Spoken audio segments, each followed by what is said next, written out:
چلیں انشاءاللہ ہم بسم اللہ الرحمن الرحیم الحمد للہ والصلاة والسلام علی سید الانبیاء وعلی آلہ واصحابہ اجمعین اما بعد نبی اکرم صلی اللہ علیہ وآلہ وسلم کے اوصاف کا ذکر دلائل النبوہ کے حوالے سے ہم نے پہلے ذکر کیا ہے کہ تورات اور انجیل میں بھی آپ صلی اللہ علیہ وسلم کا ذکر موجود تھا، اور اسی طرح جو بھی پچھلے گزشتہ انبیاء علیہ الصلوۃ والسلام کی کوئی بھی باقیات تھیں، ان تمام میں کہیں نہ کہیں اس بات کا ذکر موجود ہے۔ ہم نے تو ہندو کی کتابوں میں بھی اس بات کا جائزہ لیا ہے کہ جس میں نبی اکرم صلی اللہ علیہ وآلہ وسلم کی آمد اور آپ کے آخری نبی ہونے کا ذکر موجود ہے۔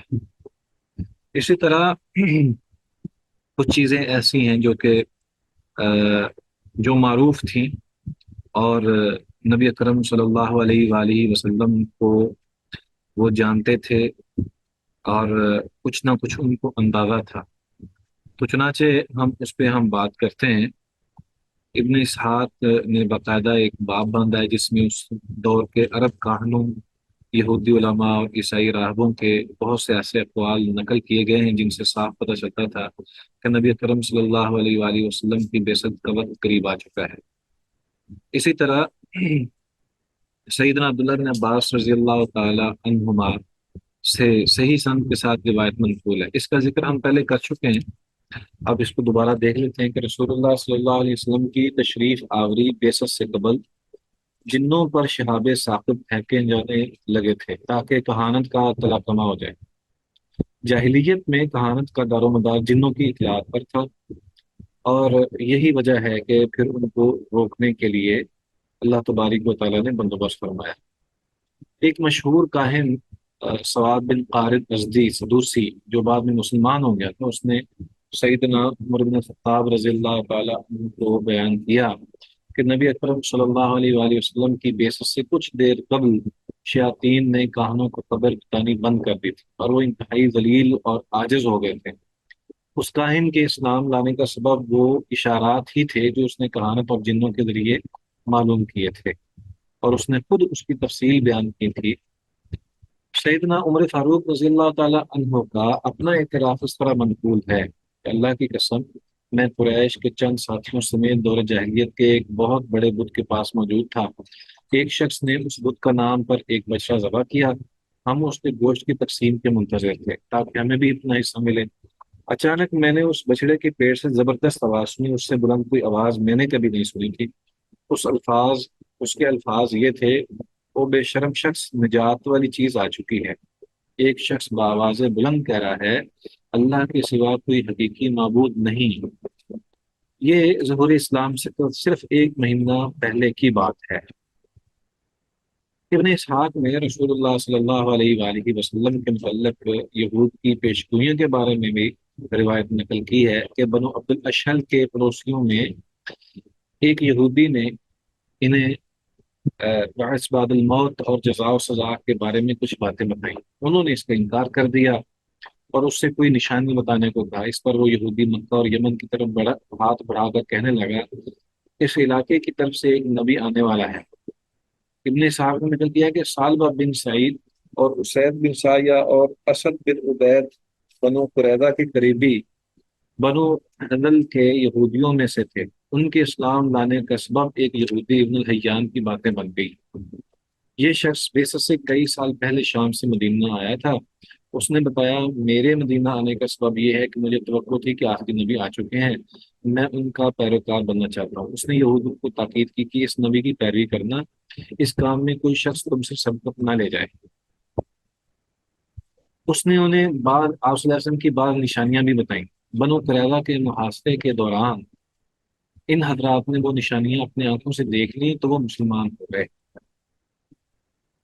سیدنا سلمان فارسی رضی اللہ تعالیٰ عنہ کا قصہ بھی معروف ہے کہ وہ دین حق کی تلاش میں تھے، اپنے علاقے سے نکلے اور مدینہ منورہ پہنچے۔ اس دوران میں انہیں غلامی کی صورتیں بھی برداشت کرنی پڑیں۔ ورقہ بن نوفل اور زید بن عمر بن نفیل بھی دین حق کی تلاش میں مکہ سے نکلے تھے۔ موصل شہر کے ایک راہب سے ملے۔ راہب نے کہا جو چیز تم سے تلاش کرتے پھرتے ہو وہ تو تمہارے ہی علاقے میں عنقریب ظاہر ہوگی۔ اس قسم کے واقعات سے معلوم ہوتا ہے کہ اس وقت کے یہود و نصارہ کو پورا یقین تھا کہ نبی صلی اللہ علیہ وآلہ وسلم کا ظہور ہونے والا ہے، اور یہودی علماء اور عیسائی راہبوں سے آپ صلی اللہ علیہ وسلم کی صفات سن کر ہی سیدنا سلمان فارسی رضی اللہ تعالی عنہ مسلمان ہوئے۔ اسی طرح ایک یہودی عالم زید بن سعنا کہنے لگا میں نبوت کی تمام نشانیاں نبی اکرم صلی اللہ علیہ وسلم کے چہرہ مبارک میں دیکھ چکا ہوں، صرف دو باتیں باقی ہیں۔ ایک یہ کہ آپ کا حلم، تحمل، بردباری آپ کے غصے پر غالب ہوگا، اور ثانیاً یہ کہ آپ سے جس قدر جہالت میں سلوک کیا جائے گا اتنا ہی آپ کے علم میں اضافہ ہوگا۔ پھر وہ کچھ عرصہ آپ کے ساتھ رہا، یہ دونوں نشانیاں بھی ثابت ہوگی اور وہ مسلمان ہو گئے۔ اسی طرح کچھ روایات ہیں، ان میں سے عامر بن ربیعہ ادوی کے مسلمان ہونے کا سبب بیان کیا گیا ہے، اور اس میں بھی وہ باتیں ہیں جو زید بن عمر بن نفیل کہا کرتے تھے کہ وہ ایک نبی کا انتظار کر رہا ہے جو حضرت اسماعیل علیہ السلام کی نسل، حضرت اسماعیل کے اولاد عبد المطلب کی نسل سے ہوگا۔ تو بہرحال اس کا نام احمد ہوگا، لیکن امید نہیں کہ وہ اسے پا سکے۔ وہ لوگوں کو اس نبی صلی اللہ علیہ وسلم کی نشانی بتایا کرتے تھے، یہ ساری نشانیاں انہوں نے اہل کتاب سے سنی تھیں۔ اسی طرح قس بن سعد ایادی کہا کرتے تھے کہ اس نے بالکل سچی قسم کھائی ہے جس میں رتی بھر جھوٹ نہیں، روئے ارض پر کوئی بھی دین مجھے اس دین سے زیادہ پسند نہیں جس کا دور آنے ہی والا ہے، وہ تمہیں پاکے رہے گا۔ مبارک اس شخص کو جو اس دین کو پائے اور اس کی پیروی کرے، اور بربادی ہے اس شخص کی جو اسے پائے لیکن قبول نہ کرے۔ مفسرین اہل سیرت کے قول میں یہ ذکر کرتے ہیں کہ اللہ تعالیٰ کا فرمان ہے وَلَمَّا جَاءَهُمْ كِتَابٌ مِّنْ عِندِ اللَّهِ مُصَدِّقٌ لِّمَا مَعَهُمْ وَكَانُوا مِن قَبْلُ يَسْتَفْتِحُونَ عَلَى الَّذِينَ كَفَرُوا فَلَمَّا جَاءَهُم مَّا عَرَفُوا كَفَرُوا بِهِ فَلَعْنَةُ اللَّهِ عَلَى الْكَافِرِينَ۔ جب ان کے پاس اللہ کی طرف سے ایک کتاب آ گئی جو اس کتاب کی تصدیق کرنے والی ہے جو ان کے پاس ہے، حالانکہ وہ اس سے پہلے ان لوگوں کے خلاف فتح طلب کیا کرتے تھے جنہوں نے کفر کیا، پھر جب ان کے پاس وہ چیز آ گئی جسے انہوں نے پہچان لیا تو انہوں نے اس کا انکار کر دیا، بس کافروں پر اللہ کی لعنت۔ عزیز طلبہ، اسی طرح مختلف جگہوں پر اور مختلف جو جاہلیت کے دور میں طلب رکھتے تھے کوئی دین کو سمجھنے کے لیے اور اس کو اپنانے کے لیے، تو ان کے سامنے نشانیاں موجود تھیں، اور اس میں یہ سب سے بڑی نشانی جو ہرقل کا واقعہ ہے اس سے بھی واضح ہوتی ہے کہ ابو سفیان جب مسلمان نہیں تھے تو وہ نبی اکرم صلی اللہ علیہ وآلہ وسلم کے بارے میں ہرقل کو جب پتہ چلا تو اس نے بلایا ابو سفیان کو رضی اللہ تعالی عنہ اور پوچھا، تو ابو سفیان رضی اللہ تعالی عنہ نے جو باتیں کہی وہ سچ ہیں، تو ابو سفیان جو باتیں تم نے بتائی ہیں اگر وہ سچ ہیں تو وہ شخص نبی کریم صلی اللہ علیہ وسلم میری اس پایہ تخت پر حکمرانی کرے گا۔ تو اس مفہوم کی واضح احادیث موجود ہیں کہ بحیثیت نبی محمد صلی اللہ علیہ وآلہ وسلم کو انسان کی پیدائش سے پہلے ہی نبی لکھ دیا گیا تھا۔ امام احمد اور ترمذی کی روایت میں ہے کہ رسول اللہ صلی اللہ علیہ وآلہ وسلم نے ارشاد فرمایا وَآدَمُ بَيْنَ الرُّوحِ وَالْجَسَدِ، میں اس وقت بھی نبی تھا جب حضرت آدم علیہ السلام ابھی جسم و روح کے درمیان پیدائش جسم روح کے درمیان موجود تھے۔ اسی طرح مسند احمد میں سیدنا عباس بن ساریہ رضی اللہ تعالیٰ عنہ کی ایک روایت ہے کہ رسول اللہ صلی اللہ علیہ وسلم نے فرمایا میں نبی تھا جبکہ آدم اپنے گارے میں جس سے ان کی تخلیق ہوئی پڑے تھے۔ یہاں ایک وضاحت بیان کی گئی ہے کہ یہودی اور عیسائی علماء رسول اللہ صلی اللہ علیہ وآلہ وسلم کو بعثت سے پہلے ہی جانتے تھے، تورات اور انجیل میں یہ بات موجود تھی، قرآن مجید میں بھی انہی آیات پر اشارہ کیا گیا۔ کئی یہودی جن میں عبداللہ ابن السلام رضی اللہ تعالیٰ عنہ، اور کئی عیسائی جن میں نجاشی شاہ حبشہ، یہ سارے کے سارے مسلمان ہو گئے۔ جو مسلمان نہیں ہوئے ان کے سامنے کچھ ذاتی، سیاسی، مالی مفادات تھے جس کے باعث وہ اسلام قبول کرنے سے رکے رہے۔ جیسا کہ حیی بن اخطب اور ہرکل شاہ روم اور مقوقس شاہ مصر کے واقعات سے ظاہر ہوتا ہے۔ رسول اللہ صلی اللہ علیہ وآلہ وسلم کے سفر شام کے ضمن میں ہم نے جو احکام و مواعظ بیان کیے ہیں ان سے یہاں بھی استفادہ کیا جاتا ہے۔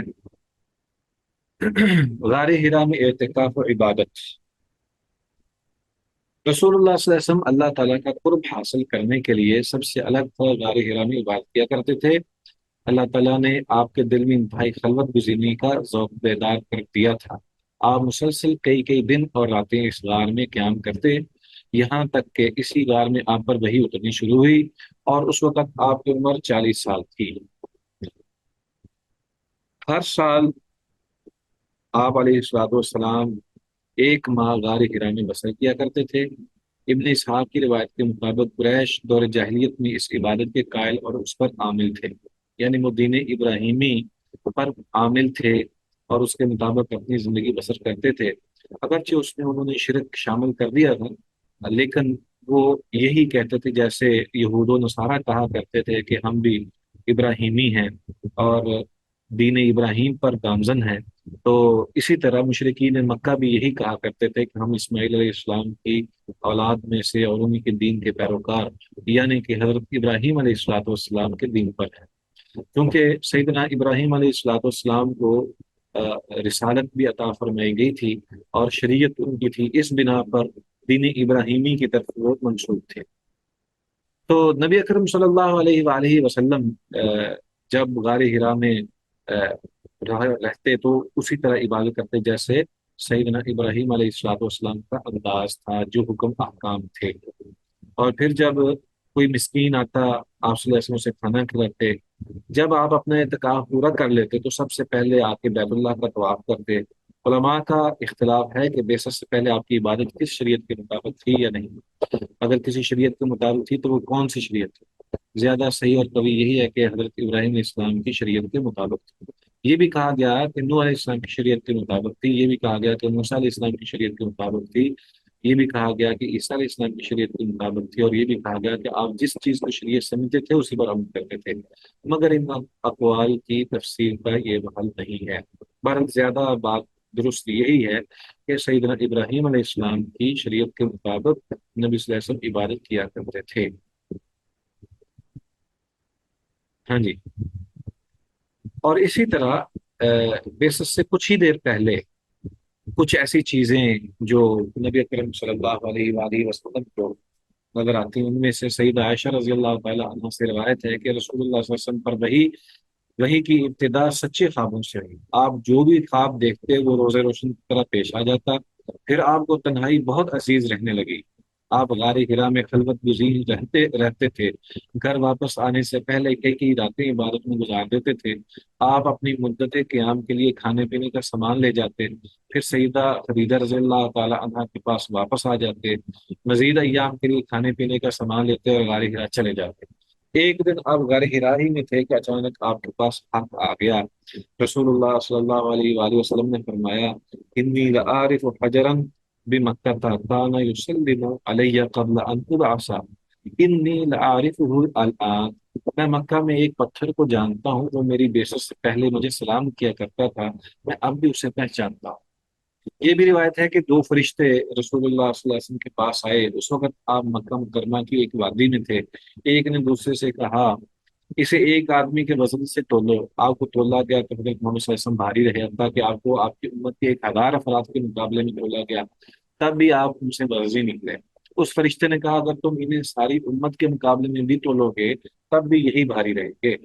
پھر ایک نے دوسرے سے کہا، اس کا پیٹ چیرو۔ اس نے آپ کا پیٹ چیرا اور شیطان کا حصہ نکال پھینکا جو خون کے ایک لوتھڑے کی شکل میں تھا۔ پھر ایک فرشتے نے دوسرے سے کہا، گویا کہ یہ شک صدر والا سارا واقعہ جو ہے وہ یہاں بھی انہوں نے ذکر کر دیا ہے۔ مقصد یہی ہے کہ نبوت سے بیشتر نبی اکرم صلی اللہ علیہ وآلہ وسلم کو بہت ساری نشانیاں جو ہیں وہ نظر آتی تھیں اور آپ کو بتایا جاتا تھا۔ ان میں نئی چیزیں جو ہیں وہ یہ بھی جس کو ہم نے پہلے ذکر نہیں کیا، وہ یہ کہ سیدہ عائشہ سے روایت جو ہے کہ آپ جب جو خواب دیکھتے اسی طرح صبح وہی سارا معاملہ ہو جاتا۔ اسی طرح